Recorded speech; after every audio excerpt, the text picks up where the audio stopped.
Hello guys, what's up? So I'm back again for another tutorial video. So in this video, I will gonna show you how to block someone on Messenger, so if you are interested then keep on watching.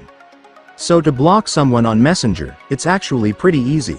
So for the first step, of course, you will need to open your Messenger. And once you've opened your Messenger, next, I want you to look for the account that you want to block in your chat. So let's say that this is the account that you want to block, for example. So to block the account, first, I want you to long press it.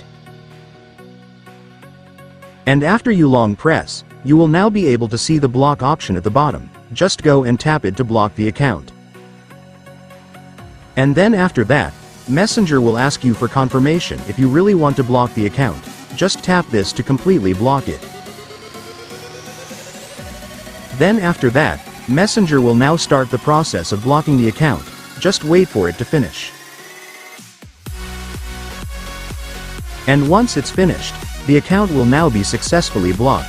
The account you blocked won't be able to message or find your profile on Messenger or Facebook anymore unless you unblock them. And so that's just how you do it, guys. Now that you've watched this video, you can now do it yourself. So that concludes our tutorial video for today. I hope it helped you. Thanks for watching. Goodbye.